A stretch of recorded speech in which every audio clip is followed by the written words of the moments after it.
نو په 10 د محرم کې تقریبا 12 غټې واقعات پیښ شوي.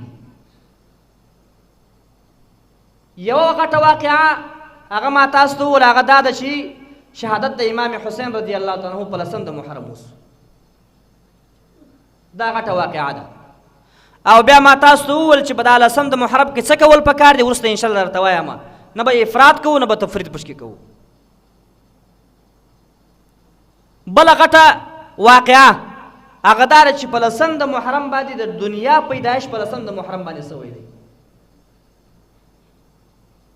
بل د آدم علیه السلام پیدایش، د حوا رضی الله تعالی عنها پیدایش، د آدم علیه السلام توبه قبلېدل دا هم په 10 د محرم باندې سوی دی. الله چې توبه قبول کړله په 10 د محرم باندې توبه قبول شوه، سبا نه بل څه 10 د محرم. ادریس علیه السلام چې کله خداوند متعال اسمانو ته خېژوي، هغه هم په 10 د محرم باندې وخېژوي اسمان. نوح علیه السلام کښتۍ چې کله طوفان راغی دا ټول دنیا یې غرقه کړله، او الله ورته وویل چې ستا په کښتۍ کې چې څوک سپاره سوله هغه به نجات پیدا کوي، نو به ټول دنیا زه غرقومه.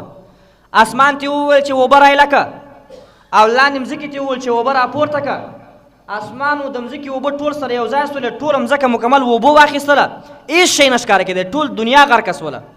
که انسانان دي، که جنیات دي، که پیران دي، که حیوانات دي، که درختې وي، که غرونه وه، ټول مکمل ختم سول، اوبه واخیستله. صرف د نوح علیه السلام کښتۍ په اوبو باندې ګرځېدله صرف هغه،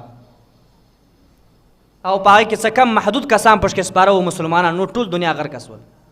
خو په 10 د محرم باندې هغه په جودي غر باندې چې کوم دی، په هغه باندې هغه کښتۍ قرار ونیوی په 10 د محرم باندې.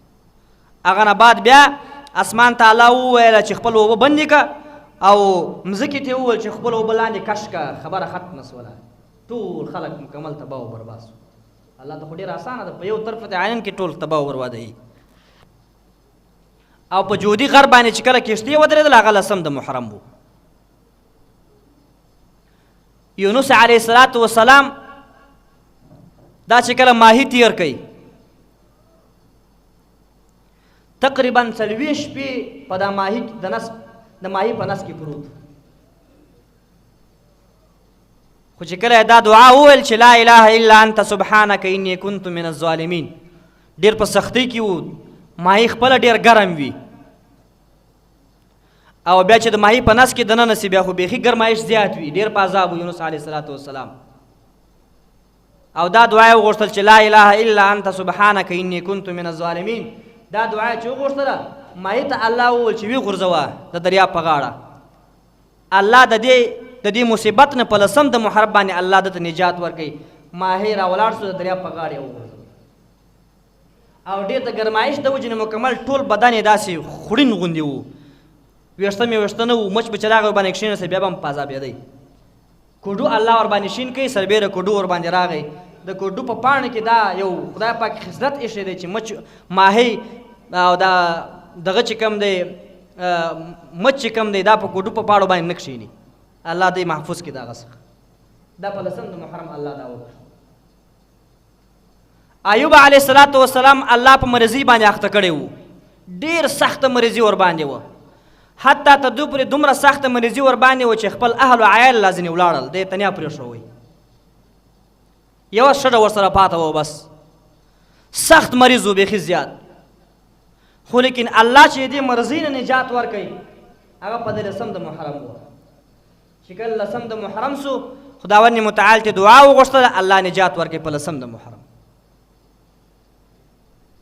او دا رقم د یعقوب علیه السلام څخه خپل بچی یوسف علیه السلام ورک سو. کیسه په سورت یوسف کې ما درته کړې وه.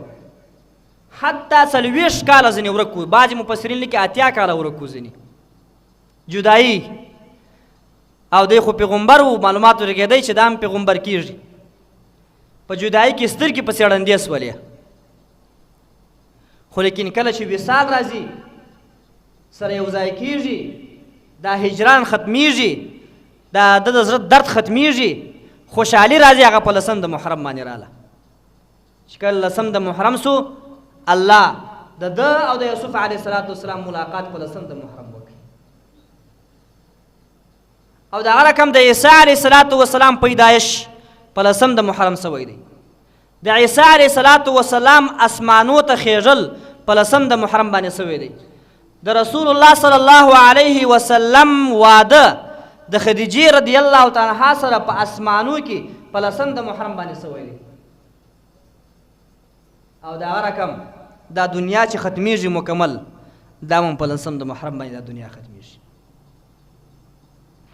دا غټي غټي واقعات چې په 10 د محرم باندې سوي دي دا داسې نه دی چې صرف دا کم بعضې خلک چې هغه وایي چې 10 د محرم کې صرف دا واقعه سوې ده نه دا یو ډېر خوندوره ورځ ده یو ډېر شریفناکه ورځ ده یو ډېر عزتمنده ورځ ده په دې کې چې کومې واقعې ما درته وویلې دا ټولې واقعې په دغه 10 د محرم کې سوي دي اوس په 10 د محرم کې څه کول پکاري هم عبادت بدني پکار دی هم عبادت مالی پکار دی دواړه عبادتونه وکړه هم د بدن عبادت وکړه او هم د مال عبادت وکړه د بدن عبادت دا دی یو چا پوښتنه ځینې وکړل د رسول الله صلی الله علیه وسلم څخه چې په 10 د محرم باندې روژه نیول څنګه دي سئل عن صيام يوم عاشوراء د رسول الله صلی الله علیه وسلم څخه د 10 د محرم د روژې پوښتنه وسوله چې 10 د محرم کې روژه څنګه ده رسول الله صلی الله علیه وسلم ورته وفرمایل چې یکفر السنة الماضیه څوک چې د 10 د محرم باندې روژه نیسي خداوند متعال به تیر یو کال ګناهونه الله ټول ورته معاف کړي دا خو عبادت بدني دی څوک چې بدن عبادت کوي او 10 د محرم باندې مالی عبادت څنګه دی رسول الله صلی الله علیه وسلم فرمای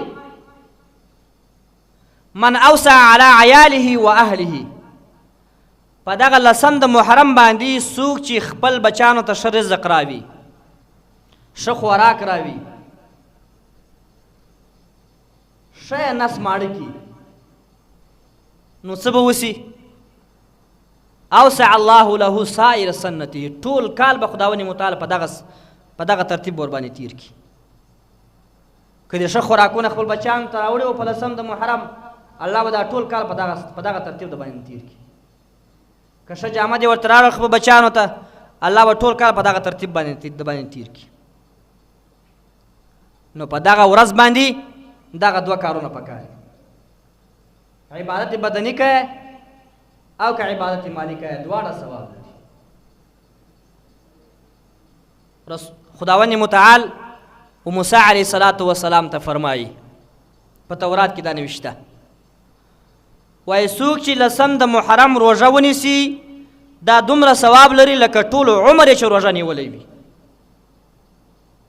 او څوک چې په 10 د محرم په یو یتیم په سر باندې لاس تیر کړي یو یتیم یې ولې په سر باندې د شفقت لاس یې تیر کړي د مهرباني لاس یې ور باندې تیر کړي الله به د یتیم په سر باندې څومره ویښتان وي د هر یو ویښته په مقابل کې به الله دته په جنت کې یو درخته ورکوي او څوک چې په دغه ورځ باندې صدقه ورکړي یو چا دې صدقه ورکړل خیر و خیرات یې ورکړي 10 د محرم دا دومره ثواب لري لکه ټول دنیا کې د صدقه وویشله په ټول دنیا مسکینان د صدقه ورکړل ټول فقیرانو د صدقه ورکړل دومره ثواب لري او ته په دغه ورځ باندې څوک چې یو چاته لاره ور وښیي ښه لاره ور وښیي د نیکو لاره ور وښیي یو نیک خبره ورته وکړي الله به د زړه د نور نه ډک کړي او په دغه ورځ چې 10 د محرم ده په دغه ورځ چې څوک خپل قهر کنټرول کړي غصه کنټرول کړي د غصې کنټرول ډیر زور غواړي او بیا خاص کر چې تا ته غصه راسي او په هغه چا باندې چې تا وسم ور باندې بر وي او بیا په دغه ټیم کې غصه کنټرول ډیر زور غواړي نو دا غصه کنټرول په دغه ورځ باندې چاته غصه نه کول، خپل غصه کنټرول کې. الله به تا په هغو خلقو کې شمار کړي چې هغه خلق چې الله ځینې راضي دی په هغو خلقو کې به الله تا شمار کړي. او په دغه ورځ باندې څوک چې د یو مسکین عزت وکړي، د یو فقیر عزت وکړي، د مسکین او د فقیر سره لاس ونیسي، عزت ورکړي، الله به دته په قبر کې عزت ورکوي. هغه ورځ به الله ته عزت ورکوي چې دو دیوالو کې دی پرېښول سي، یو دیوال ته مخ سي او بل ته شا سي، هیڅوک هم نه وي ورسره، نه پلار نه مور نه جایداد، صرف دی و عمل. په دغه ځای کې به الله ته څه ورکوي؟ عزت ورکوي. په عراق کې یو قاضي و،